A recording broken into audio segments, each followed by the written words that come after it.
Hi, I'm Larry Gifford. I have Parkinson's disease. This is When Life Gives You Parkinson's. Say hello to my dear wife and partner in Parkinson's, Rebecca Gifford. Today's episode will be a little different. We want to update a few of the stories we've shared on the podcast. And frankly was inspired by the update on Joy Milne and her super smeller. Oh yeah, we're getting lots of reaction to last episode. 3-minute test to diagnose Parkinson's, like banner headlines. If you haven't heard it, we do encourage you to go back and listen. But if you don't have time for that, we get it. Here is a brief 3-minute and 30-second recap produced by the University of Manchester called Nose to Diagnose. The first voice you'll hear is Joy Milne, who we first met in Kyoto at the World Parkinson's Congress. Strangely enough, when I waken up in the morning, I don't open my eyes, I smell what's around me. People accept the whiskey nose and the wine nose, the perfume, etc., but I have a medical olfactory library from nursing.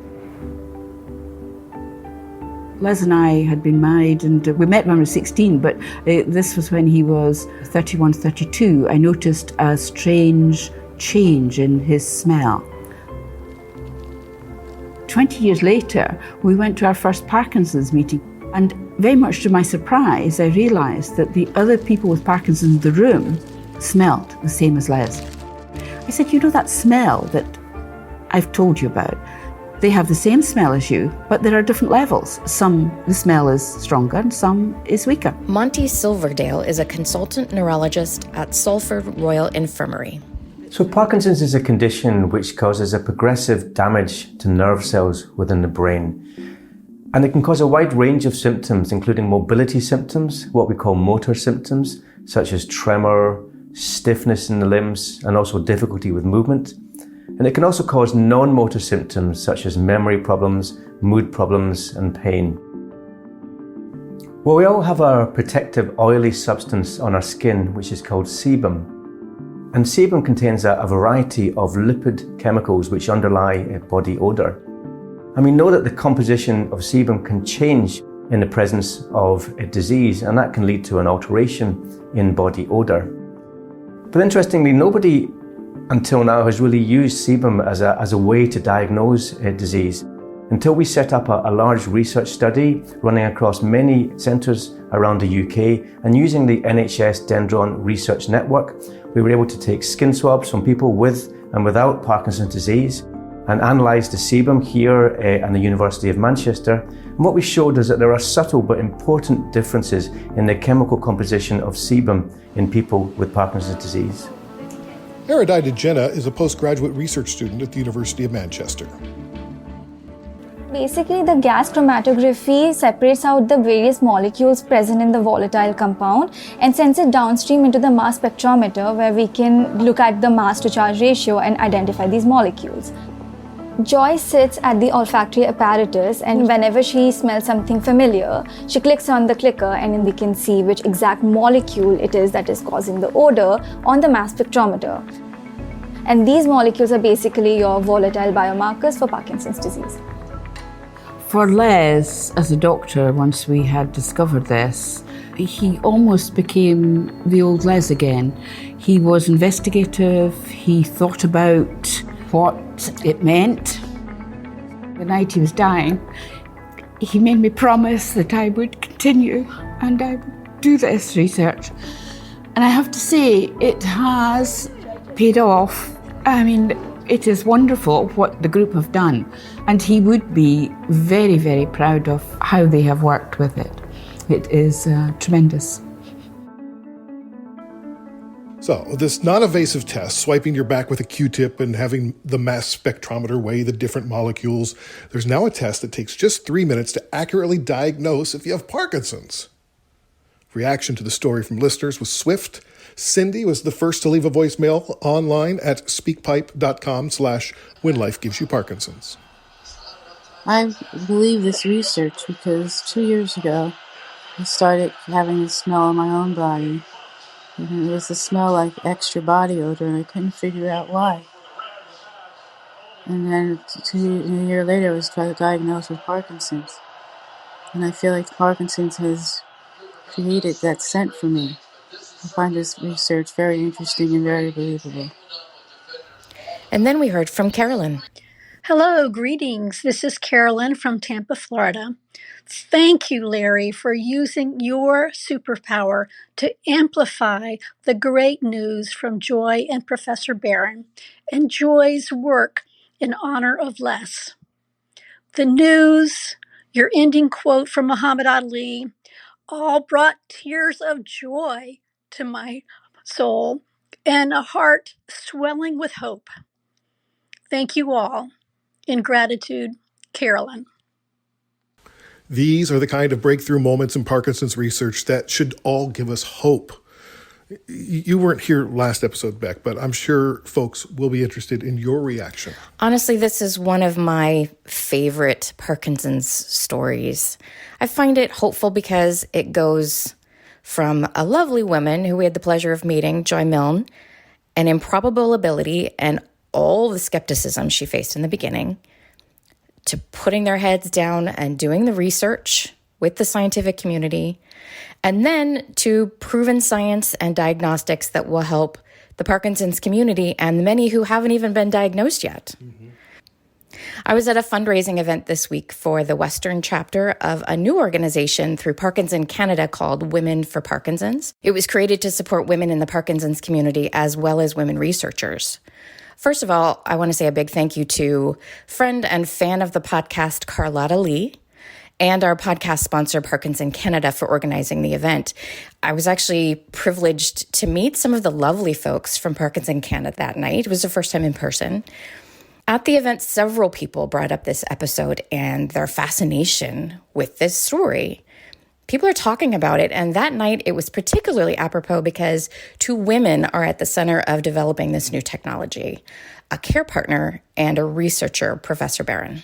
It warms your heart that they were able to work through the system and like through all the naysaying and that's absurd. You can smell Parkinson's. It's a research success story. Yeah, it's really powerful. Very hopeful. How am I smelling today?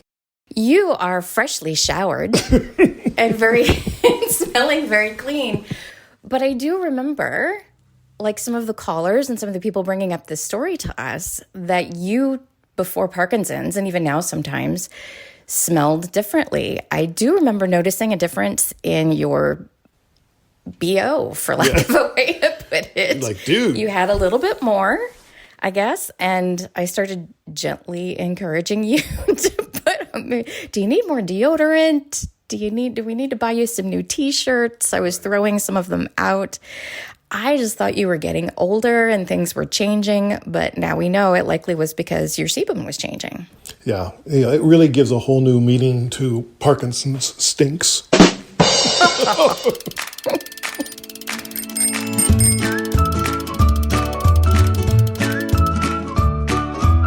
In July, we introduced you to Jim, Steve, Mike, and Darlene. The first three are men with Parkinson's crossing Canada from Victoria, BC to St. John's, Newfoundland, while Darlene, a care partner, drove the RV and kept them current on their meds. After 85 days, 250,000 doses of levodopa, and nearly 8,000 kilometers, the Spinning Wheels Tour Canada wrapped up Saturday as the men's dipped their front tires into the Atlantic Ocean.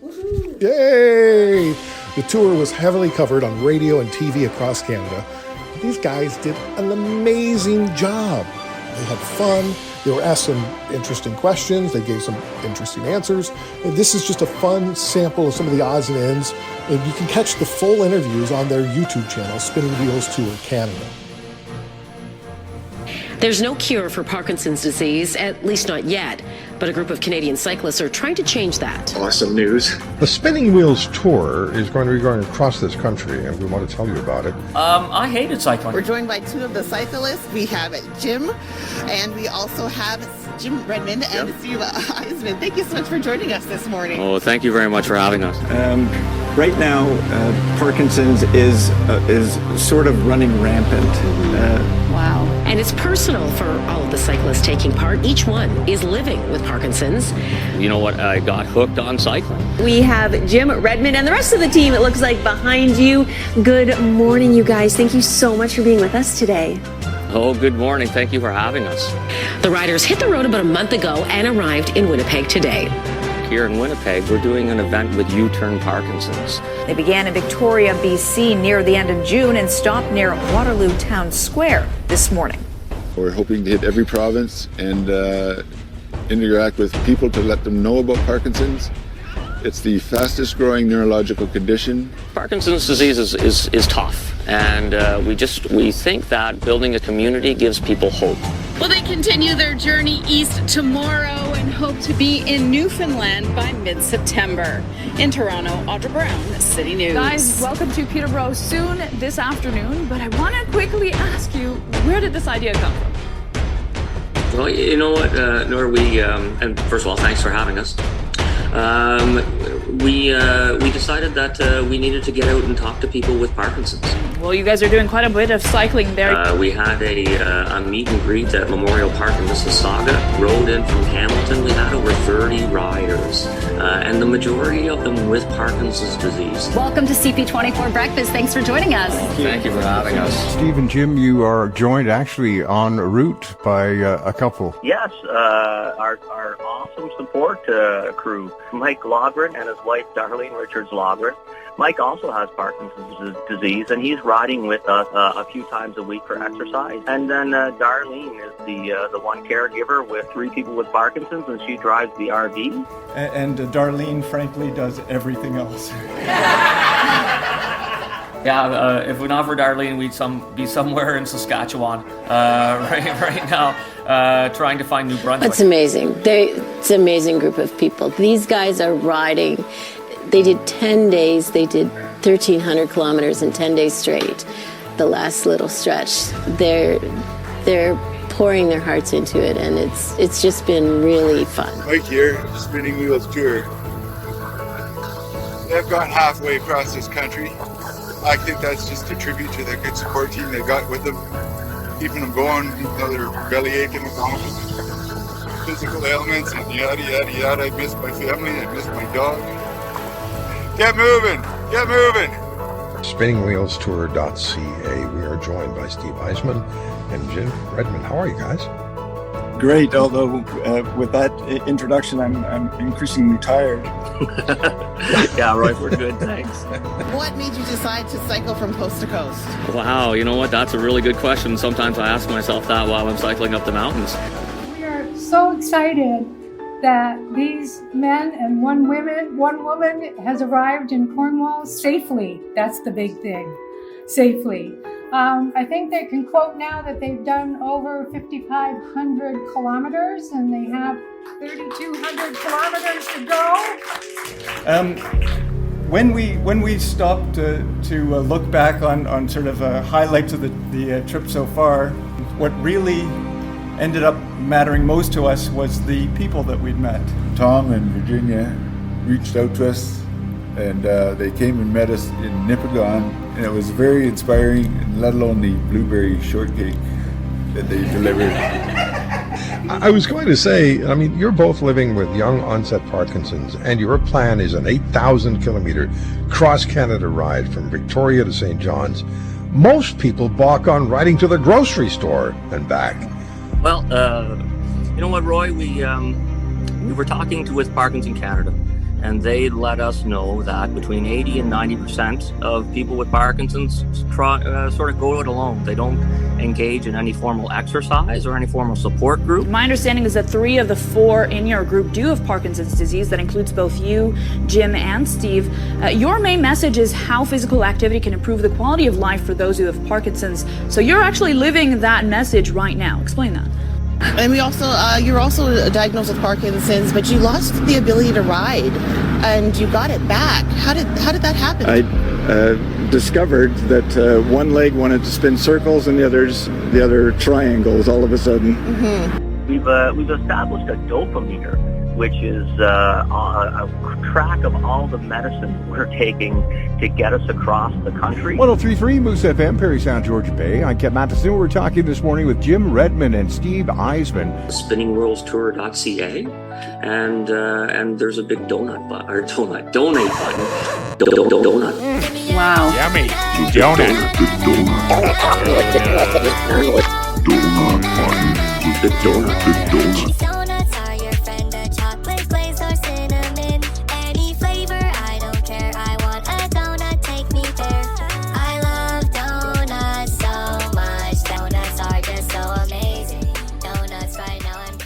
Okay, so what was the idea, the reason behind supporting Parkinson's in the first place? Really? Come on. Wow. Amazing. Wow. I was running and I couldn't run in a straight line anymore. You just can't focus the same way you used to focus or do the things that you used to do as well. Can I ask if Parkinson's disease is affecting your mobility right now on the tour? Are any of you facing any challenges like that at the moment? Definitely. Frankly, you wake up each day and you're not exactly sure how it's going to go. It wasn't a sure bet that they were going to make it. Oh, no. Friends and family were set to fly into Newfoundland for a big party on Saturday, but on Tuesday, their 7-hour ferry was canceled. Larry caught up with them on Wednesday night. You'll hear Jim Redmond's voice first. We are on Cape Breton Island. You gotta go right It's called the Battery Provincial Park in St. Peter. When you found out the ferry was canceled, what did you say, or what did you want to say out loud? I have no idea what to do right now. My immediate thought was, who do I know that owns a plane? I laughed. You laughed. How many kilometers have you gone so far? It's just south of 8,000. And how many do you have to go? You know what, to be honest, 30, not very many more. Yeah, so the ferry was canceled, and so you booked another ferry, but it's on the wrong side of Newfoundland and Labrador. That's right, So you have to go all the way around the top, and it's a 9-hour drive. Yeah. We have about 100 kilometers to get to the ferry terminal. 7-hour ferry ride, and then 900 on Newfoundland to get to St. John's. We're not counting those kilometers. We don't have a berth, of course, because of the bookings and everything else. So we're sitting in a chair. Are you guys going to be okay apart from each other? I think we will be okay. I think I need a little time from my wife, too. I, on the other hand, am going to ask everybody to record themselves snoring so that I can get some sleep. Because if I don't have that in the background, I'm not so certain I'm going to be able to sleep. I know, with Lloyd snoring and you out with your wife in the tent. Different rhythm. There's somebody that we should be introducing. Hello, Larry. This is Lloyd Taylor. He's from Toronto, basically. And he came out and joined us in Halifax. So he's ridden in Prince Edward Island and a lot of Nova Scotia. Wow. He has 3 days in a row. He rode 50K, and today he topped it all off with 78. Nice. Setting an all-time record. That's right. Setting all-time record.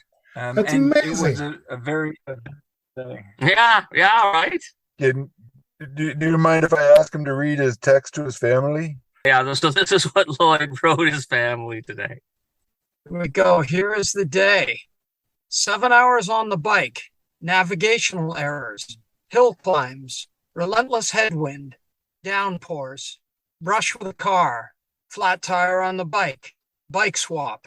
Road closure. 1-lane causeway with no shoulder. Crash. Bloody knee.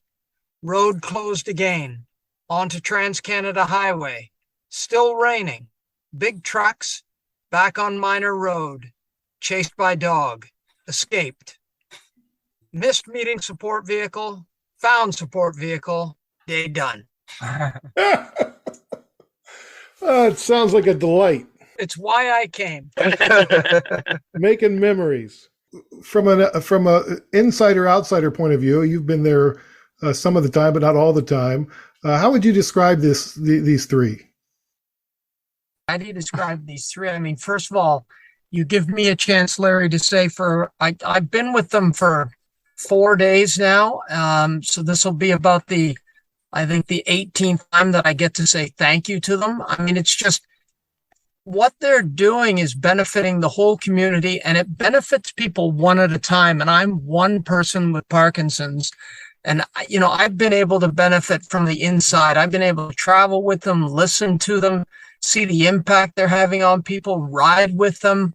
The gift that this has been to me, it's just tremendous. It's time away from my work and my family, and I was hesitant. And my wife encouraged me to come and join up for this last piece of it. And every day is just an inspiration. It's, it almost makes me glad I have Parkinson's. That's great. Well, Mike, you're like, nah, I can do without it. You're going to make it. And then what do you do? Like, well, to be honest with you, I'm going to drink a lot of beer. I am going to figure out how to make the rigid riders something that we can export to other locations, write documentation and the sort. Nice. Mike? I'm going to see my granddaughter. I think Mike might have the best plan of all of us. Yeah, that's awesome. You guys have gone almost 8,000 kilometers. What's the most memorable kilometer? Well, Larry, I think the most memorable kilometer for me was when I was going home. That last kilometer coming into Ottawa, like turning off of the bike path down the roads that will lead me to my house. And you know what? I knew my wife was waiting there for me. So that day was 180 kilometers, and that last kilometer to get me home, so that I could see my wife. It was truly the best kilometer I've ever ridden. Nice. Steve? I'll go for a memorable one. The other day in New Brunswick, I had set a goal of the highest vertical rise I've ever done, and the furthest distance I've ever ridden. But the last kilometer was in pitch black on a country road with no idea where I was going. Jim and Krista came out and found and saved me. And in celebration, I rode into a ditch. Very memorable last 1 kilometer. It's been so overwhelming. It's been day after day after day. And it's from one day is like, wow, how can I get better than this? And it keeps doing that every day. It's life-changing. Yeah, I'm wondering how this is going to change the way you guys move forward with Parkinson's in your life. Oh, you know what? It's like I said, I went from spending a year or two on my couch to having horrible relationships with the people in my life and not engaging with my Parkinson's or not engaging in the community, to now being incredibly motivated to keep the momentum that we built in terms of community establishment. We've met people across the country who are sharing their stories with us about their Parkinson's. And I need to get back to Ottawa, and I need to start a support group so that the storytelling and story sharing can continue. That's what I think I'd like to see us continue too, is our time sitting with the different groups, boxing groups, or with Tim's people, or just different things we've been able to do. I like the engagement we've had with them. The discussions that have gone on, they've been very, very, very interesting on both sides. To be part of it and to hear what they're asking and to be able to answer stuff. And again, just from our points of view in our Parkinson's, the engagement has been fantastic. Mm-hmm. Yeah. For me, I was awakened to things that I didn't expect to see. the statistic about 80 to 90% of people not participating in organized support groups is a bit of an ambiguous comment. People aren't participating for any number of reasons, but we got a chance to meet some of them and talk to some of them. They're not really open about their circumstance, but they immediately opened up to us, and we found ourselves in very intimate conversations. Frankly, I didn't expect that we were going to encounter that level of personal connection with people, and it tells me that they don't necessarily want to be in seclusion, and that they are open to contact and connections. That's amazing that you had that kind of connection, and you guys met a ton of people. Oh my goodness! Even just recently, as Prince Edward Island, where there were 30, 40 people in a Parkinson's support group who were waiting to welcome us, and thinking that we were doing something special for them. Mm-hmm. But we feel like they were doing something special for us. It's all of that. Like, we keep on hearing about inspiration and inspiring and how motivation we are, but what we get in return when we meet these people. We went into Kingston, Ontario, and there were 20 people lining both sides of a walkway, and we rode up in between them, and they were cheering and banging noisemaker sticks, and they were so genuinely happy to see us and cheer us on. And it was, I started tearing up right there. The questions they asked after, it was unbelievable. That's great. As you think about everything you've experienced, everybody you've met in Canada, what are the biggest needs that aren't being met? You know what? We're still using the same pill that was developed in the 1960s. So we need more money to go into research. And we don't have nearly as many facilities that will actually help people with Parkinson's in terms of exercise. You know what? You can't go to one place and get everything you need if you're a person with Parkinson's. And I think that needs to change. And waiting lists for neurologists is far too long. Pretty much across the country. Yep. I would add neurologists have to better understand the role of athletic and know what to prescribe and how to prescribe it. You put yourselves out there, you were vulnerable, and you showed that with Parkinson's, anything is possible. It's true. I just feel so much better with how I look at Parkinson's now, and my role within a community, and what I can give to people, and then obviously what you get back. The more you put in, the more you get back, and I'm understanding that now, and it took a lot of kilometers to get the point, but I'm so grateful that I did. Grateful that you're all in one piece, and I wish you all the best. Thank you so much, Larry. Thank you, Larry. Thank you. Thank you. Hey, Lloyd, keep them in line. They only got a day to go. Don't let them get hurt or anything. I don't have the power. He's only one man, Larry. Only one man. Good news is they made it.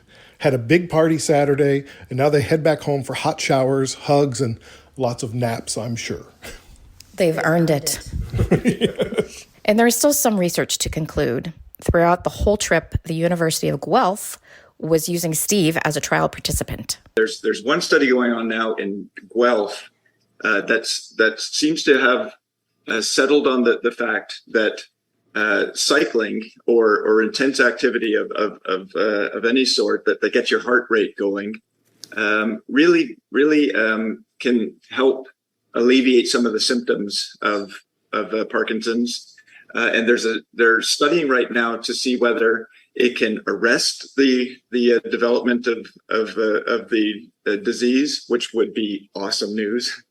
And I'm participating in the study with Guelph to see if they took measurements of my symptoms before we started, and they're going to be doing the same afterwards and looking for evidence of disease modification.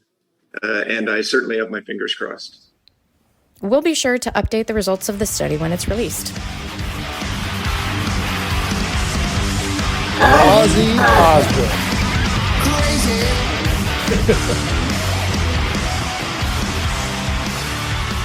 Remember, he was shaking and had a number of falls and numbness, and then was diagnosed with Parkinson's in January 2020. After 3 years, the Prince of Darkness is back. The 73-year-old frontman for Black Sabbath returned to the stage in a surprise appearance in his hometown of Birmingham, England.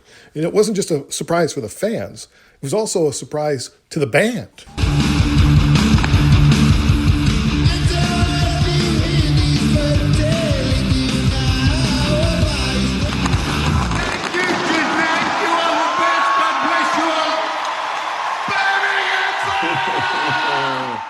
The concert was caught on BBC Sport.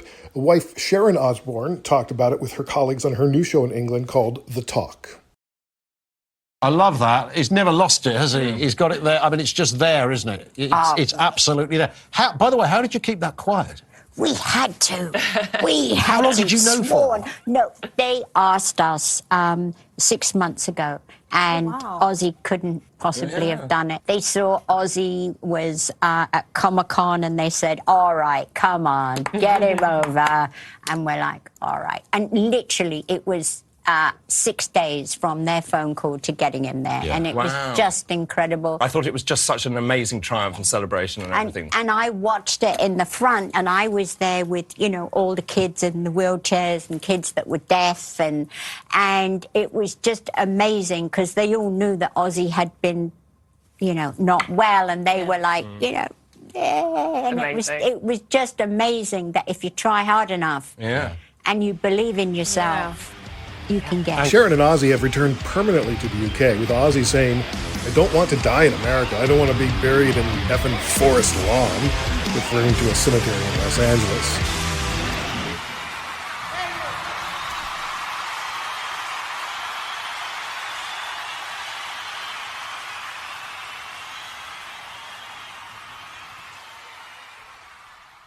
Before we say so long for this episode, we do want to mention that Team PD Avengers was a top 3 fundraising team in Vancouver for Parkinson's Superwalk, benefiting the Parkinson's Society BC. And our team was a top 10 fundraiser among Parkinson Canada Superwalks across the country. Thank you so much to everyone for your support. You helped us spread the word and you gave money. We are so grateful, and as are all the people with Parkinson's and their families in British Columbia. It was a great turnout and a ton of enthusiasm. 1, 2, 3. Superwalk! Okay, one more time. Superwalk! When Life Gives You Parkinson's is a Curious Cast production. Our story producer is Dila Velazquez. Sound design by Greg Schott. The presenting partner is Parkinson Canada. Diagnosed with Parkinson's, you are not alone. Parkinson.ca. Thanks also to our promotional partners, the World Parkinson Congress 2023 in Barcelona, Spain. Oh boy, cannot wait. The countdown is on. Be sure you start making your plans now. Go to WPC2023.org for details. The Michael J. Fox Foundation Parkinson's podcast, hosted by Larry Gifford. Available on Apple Podcasts and at michaeljfox.org. PD Avengers, a global alliance of people with Parkinson's, their partners and friends, united to the cause of ending Parkinson's disease. Join now at pdavengers.com. Woo! Go Team PD Avengers! Woohoo! Spotlight YOPD, one of the only organizations in the world with the singular focus of raising awareness of young onset Parkinson's disease.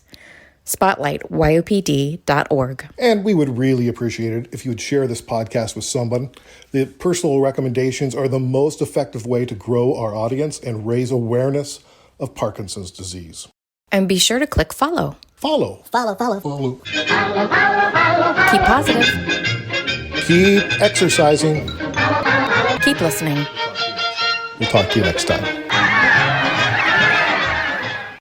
Canada may be known for its landscapes and friendly people, but beneath the surface lies a darker side of crime, history, and the paranormal. Since 2017, the award-winning Dark Poutine podcast has explored the shadowy corners of the Great White North and beyond, delivering chilling tales from a uniquely Canadian perspective. Hosted by Mike Brown and Matthew Stockton with over 300 episodes and fresh releases every Monday, Dark Poutine is your weekly ticket to the creepier side of Canada. Listen to Dark Poutine on Apple, Spotify, Amazon Music, or wherever you get your podcasts.